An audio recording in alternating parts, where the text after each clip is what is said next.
I'm never down because, well, I'm me and I got 2 mowers. I'm very rarely down.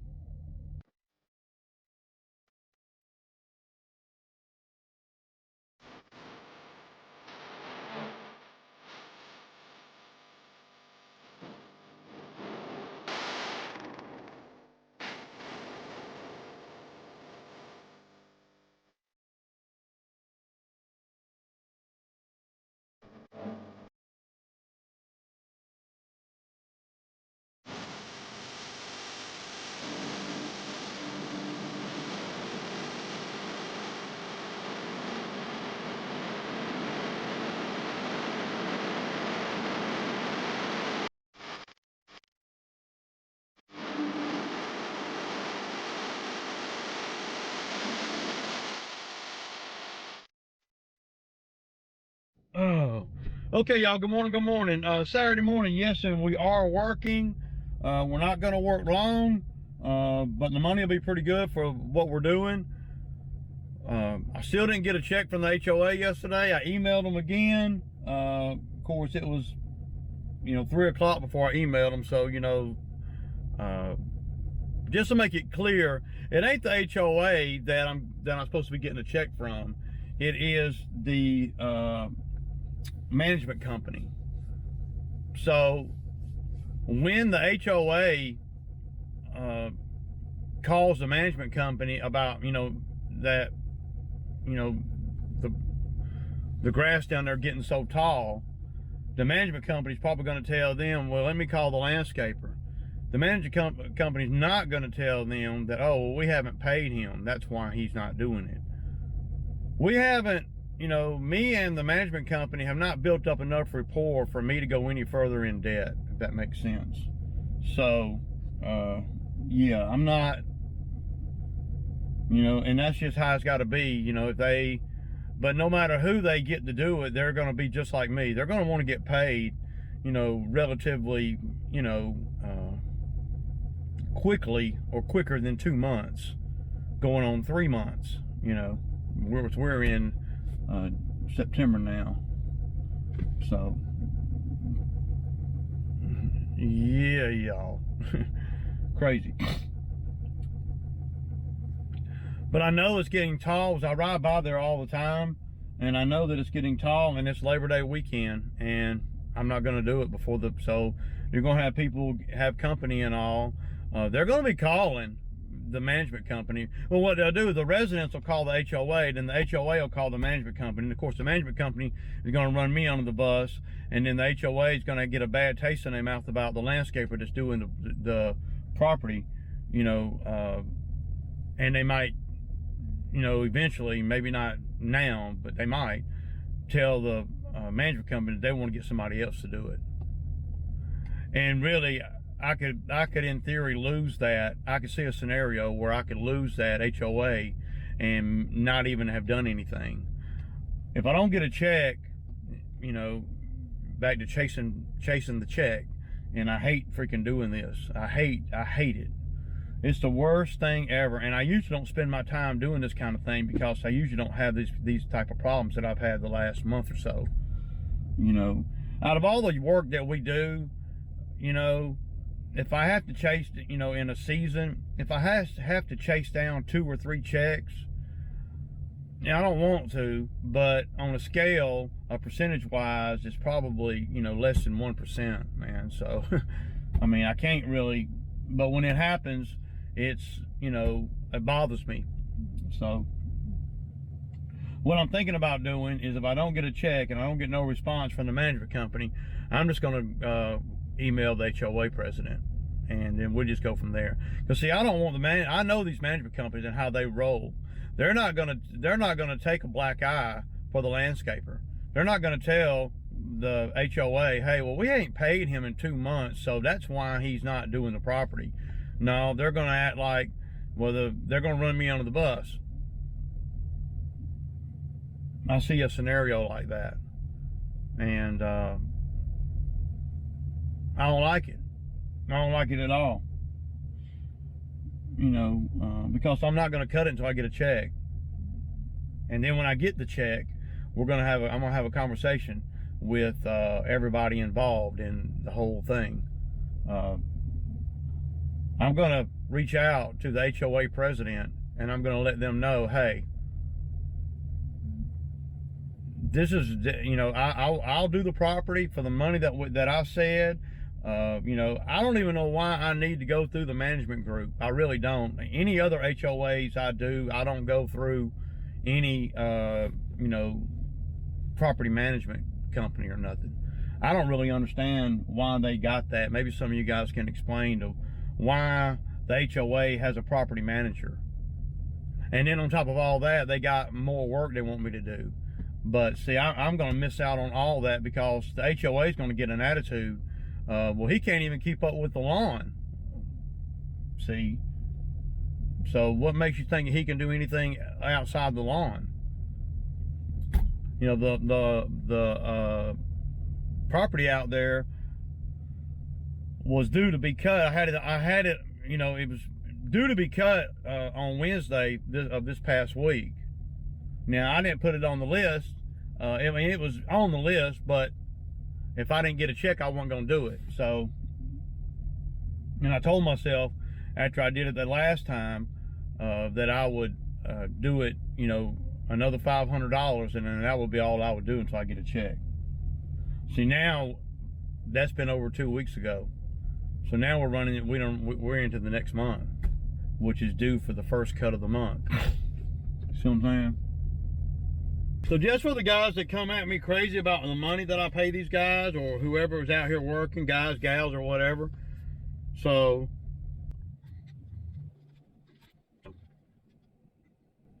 my guy will be made about $700 this week, and he hasn't even worked 30 hours.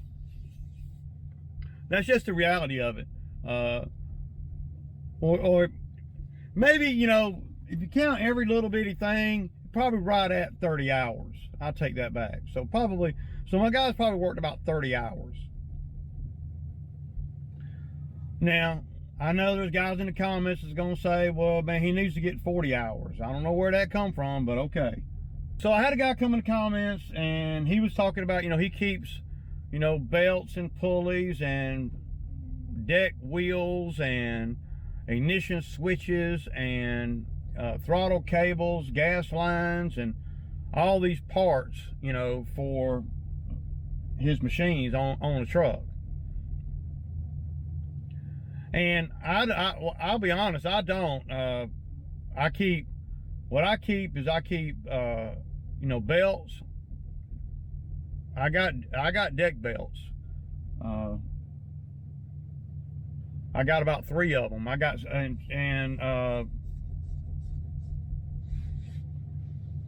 what else? I don't keep, you know, the PTO switches. I don't keep throttle cables. I mean, I just can't, you know, I just can't. I mean, I maybe I'm just bat crazy. I don't know. But I'm never. I mean, I'm not going to go there to the dealer and spend $300 or $400 on parts that I may or may not need, because the parts are expensive. Well, downtime's expensive too. Yeah, if I ever go down, but you see that we rarely go down. I mean, rarely. A lot of times I used to do stuff like that. I ain't saying keeping parts. Yeah, I mean, if I have them left over from something or something like that, yeah, of course. I can remember having a drive belt for one of my mowers. And it sat so long that it dry rotted.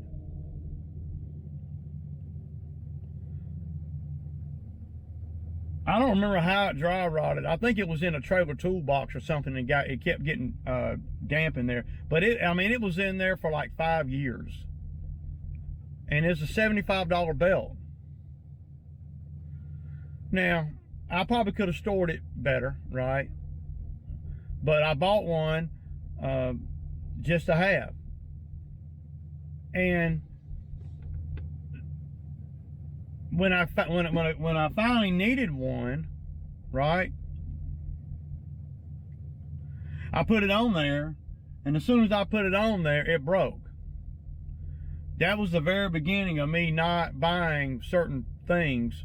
Not to mention, a lot of times when years go by and you're shaking and moving like I am, not the most organized, I'll agree, but I'm always trying to come up, you know.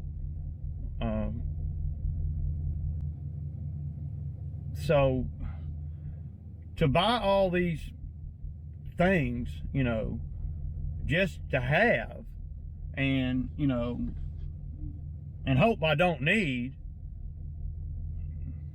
I don't do that. Now, if a mower's acting up and I replace, say, the TPO switch because I think that the TPO switch might be bad, and then only to find out that it's not, then of course I'll save the old switch, right? I've had, you know, a couple of them I thought might have been bad. I buy the switch and then only to find out that it was the connection to the clutch or whatever. You know, nowadays I know what to check, right? I don't just buy parts, man, I guess is what I'm trying to say. And I guess one thing that I will concede to, I guess if I only have one mower on the trailer with me, then I might think a little bit different, right? Maybe. But I got 4 lawnmowers, so it's not really necessary for me to keep all these parts. And I have found that over time that having all those parts, well, it's not beneficial to me. It's only beneficial if I need them. And if any of my guys are out there and we'll say the drive belt breaks, they could have a drive belt in the truck with them and they wouldn't know how to put it on. Well, you need to show them that. I've tried to, and the guys, they don't really, you know, because if you put the drive belt on wrong or the deck belt on wrong, then you just broke another belt. Sometimes the price of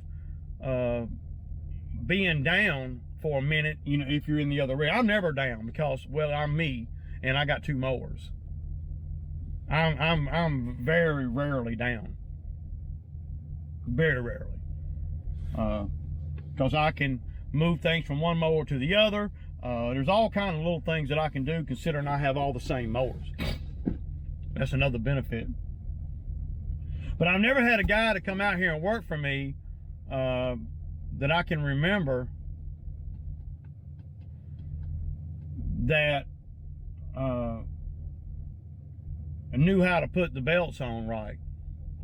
I have had guys try it, and I've had guys break the belt, costing me $100 because they didn't put it on there correctly. Even I, you know, when I first got these started getting the big zero turn, X series zero turns, even I had put the belt on wrong, you know, in the beginning. But I didn't break the belt. No. Because I can smell it when it's not riding in the pulley like it's supposed to, or it's not going around one of the stoppers like it's supposed to. And there's to the Exmar Laser Z's that I have, if you don't put the belt on there correctly, you're going to probably break the belt. Well, the belt will pop off and then it'll get caught in a spinning pulley, and it'll start burning too if you don't put it on there right. There's a couple of different, and trust me, I put them on the wrong every which way you could. And yes, I did change the blades on all the mowers the night before last.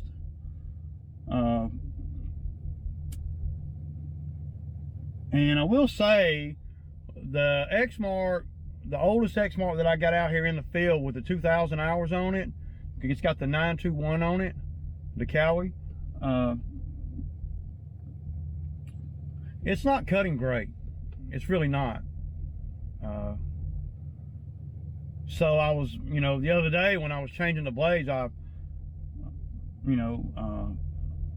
crawled under the mower, changed the blades, and I'm seeing why it's not cutting good. the baffles are busted. Some of the baffles, well, the baffle that goes across the front of the deck underneath, inside, you know, anybody that knows what the baffles is, y'all know what I'm talking about. Okay, y'all. So we just pulled up to this one, y'all. So this is where we laid the sod at. It's been a little more than 2 months ago. It's looking pretty good, just as I suspected. This is what happens to Bermuda when it doesn't get enough sun. Y'all see how light it is compared to over here? And that's because of the trees right here. See? And that's why I refuse to put sod down this line right here. I didn't even want to put it, actually I didn't even want to put it right here. I was wanting to stop right here, but we had a lot of extra. So that's what we put here. And you can see it's light. Yeah. Now after one season, this will look a lot better. The leaves will be covering up some of the roots. But yeah, I'm just gonna mow this just like yeah, it's gonna look nice and green. So, but it's nice and full, man. Look at that, it's nice. And this is only, you know, about 60 or 70 days, something like that.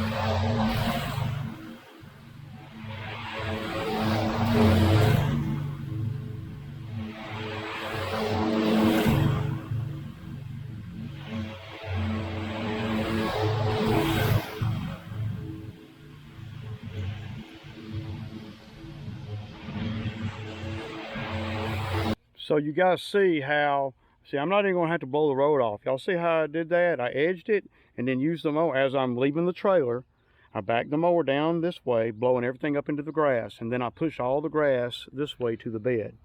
Now, of course, your customers gotta be okay with that, having that green in the bed. They are, because we're just trying to suffocate the leaves and all for this year. Once the leaves fall for the season, then this will start getting covered up. But y'all see, that saves a whole step right there. Well, Ray, that ain't nothing, man. I know everybody does that. I don't think everybody does, not from what I see.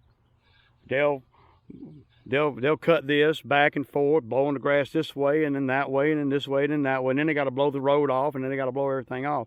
See, I'm conscious of that, especially being solo. I'm conscious of that, you know, off the muscle. So this looks pretty good. I'll go to the other end so y'all can see the real lines. This grass is looking really good. Now we're gonna probably have to, you know, this might be some winter work right here, trimming these trees down this line right here. And then maybe even trimming up some of the old ugly branches they got right there. Now maybe next year we'll start cutting this a little bit lower, but whenever I put sod in, I always cut it high to begin with. So I could cut it lower, but it's gonna be all white and bad. When the season starts next year, what I'll do is I'll go a little bit lower overall, and then it will, it will become accustomed to that. Right now, if I cut it any lower, it's not going to be pretty. It'll be white, and you know, but I always have to do it like that when I do a new sod and I'm cutting the grass on the new sod. I always make sure that I cut it high. Well, Ray, you ain't gonna kill the Bermuda. Yeah, but I want to get a good feel for it and everything before I go to dropping the deck down on a 2. You know, like right now, y'all look, I'm on 3.75. That's almost, I mean, I never cut that high. Yesterday, I was on 2.25 on the $1 Million Street. So that tells you how much higher I am over here. So, yeah, let me run this line right here.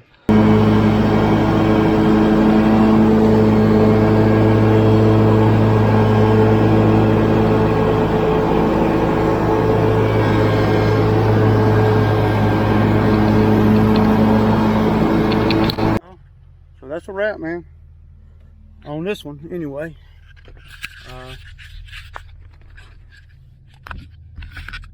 $80, man. 30 minutes. Not bad. I did talk to him for a minute. Looked good though. Like I was saying. Easy peasy, man. 75 degrees, man. It's pretty good. Deuces, man.